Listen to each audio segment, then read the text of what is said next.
Scott Besson kind of dropped a bomb.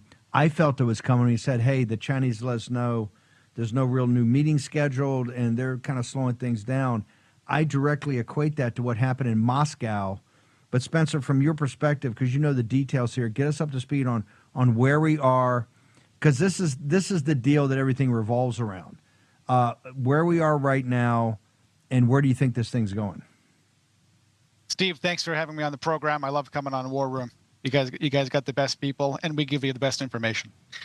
So right now, the tariffs negotiations, they're paused. They're paused for 90 days. The effective tariff rate right now is about 51%. That includes your 20% fentanyl rate, the 10% base rate on top of that. And then, of course, there's tariffs on aluminum, on steel, on automobile parts. There's de minimis tariffs, which are higher as well. So your effective tariff rate right now is about 50%. So it's lower than it was when the negotiations started. But it's just about where it needs to be. I'd like to see it get up to just over 60%, but we're almost where we need to be.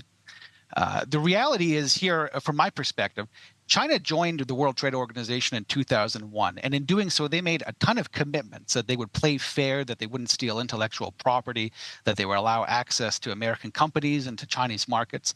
And they didn't do any of that. They've scrapped and nixed and weaseled out of every agreement that they've ever signed in relation to trade, because the point of trade for China has nothing to do with fair business. They don't care about American industry. They don't care about the American people. They only care about enriching the Communist Party.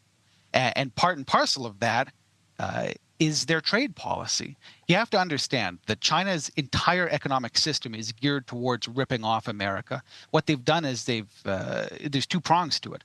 The first prong is the unfair trade practices, which are netting them approximately $400 billion a year or more in the trade deficit. And then the second part of that is the intellectual property theft. China is responsible for about 80% of all global intellectual property theft. It costs America anywhere between 225 and 600 billion every single year.